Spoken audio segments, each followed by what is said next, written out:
আসসালামু আলাইকুম, welcome back to সুমায়াজিন blogs. আজকে আমি বানাবো ফুলঝুরি পিঠা বা সাজের পিঠা।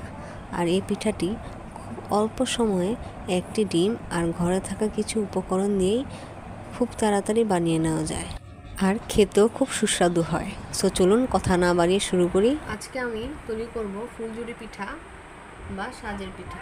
এটি তৈরি করার জন্য প্রথমে আমি নিয়ে নিচ্ছি একটি ডিম।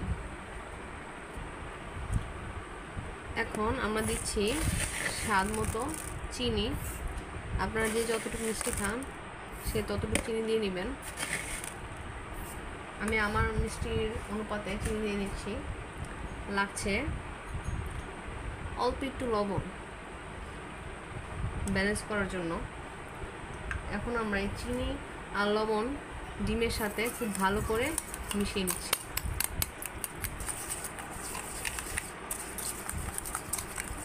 চিনিটা গলে যাওয়া অবধি আমাদের মিশাতে হবে। ভালো করে চিনিগুলো মিশে যাওয়ার পর এখন দিব 1 কাপ ময়দা। ডিমের সাথে ময়দাগুলো মিশিয়ে নিচ্ছি।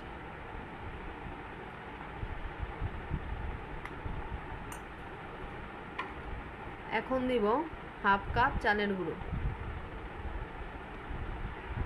আপনাদের কাছে চালের গুঁড়ো না থাকলে আপনার চালের গুঁড়ো ছাড়া শুধু ময়দা দিয়েই এই মিশ্রণটি তৈরি করতে পারেন।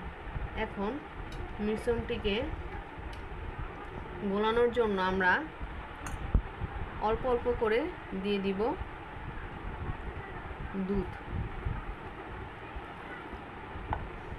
অল্প অল্প করে দুধ দিয়ে মিশ্রণটিকে একটি পাতলা ব্যাটারে পরিণত করতে হবে। এই যে আমার ব্যাটারটি তৈরি হয়ে গেছে। আর এই ব্যাটারটি তৈরি করার জন্য আমার 1/2 কাপ দুধ লেগেছে। আপনাদের কম অথবা বেশি লাগতে পারে। আর এটি বোঝার উপায় হচ্ছে, দেখুন ব্যাটারটি ঢালার সাথে সাথে চামচ থেকে পড়ে যাচ্ছে না, কিছুটা চামচে লেগে আছে। তখনই বুঝতে হবে ব্যাটারটি পিঠা বানানোর জন্য প্রস্তুত হয়ে গেছে। সো চলুন আমরা পিঠা বানাতে চলে যাই। এই পিঠাটি বানানোর জন্য আমাদের লাগবে এরকম একটি সাজ। যেহেতু সাজের পিঠা তাহলে তো সাজ লাগবেই, তাই না? আর এই সাজটি আমরা পেয়ে যাব বিভিন্ন মেলায়। খুব কম দামে এই সাজটি পাওয়া যায় এবং বিভিন্ন শেপের বিভিন্ন ডিজাইনের হয়ে থাকে এই সাজগুলো। এখন আমরা কড়াইয়ে দিয়ে দিচ্ছি তেল। আর এই পিঠাটি বানানোর জন্য তেল একটু বেশিই লাগবে। আমরা তেলের পরিমাণ ততটুকু দিব যতটুকু দিলে এই সাজটি পুরোটা তেলের ভিতরে ডুবে থাকবে। সেই বুঝে আমাদের তেলটাকে দিতে হবে। তেলটিকে আমাদেরকে ভালো করে গরম করে নিতে হবে। তেলটি ভালোভাবে গরম হয়ে যাওয়ার পর এই সাজটিকে তেলের ভিতরে দিয়ে 5-6 মিনিট গরম করে নিতে হবে। কিছুক্ষণ পর যখন এই সাজটি গরম হয়ে যাবে তখন সরাসরি এইভাবে ব্যাটারে দিয়ে দিতে হবে। কিন্তু লক্ষ্য রাখতে হবে পুরো সাজটি ব্যাটারের ভিতরে ডুবানো যাবে না, কিছু বাদ রাখতে হবে।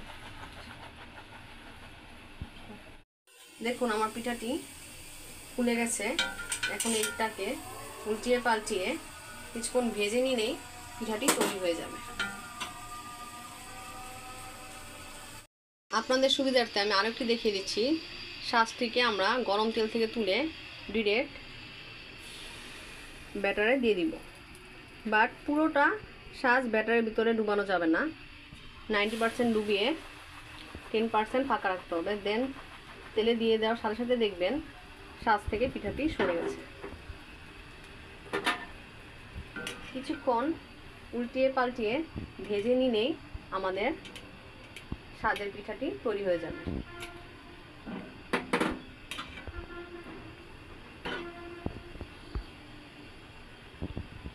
দেখুন কত সহজে আমাদের সাজের পিঠাটি তৈরি হয়ে গেল।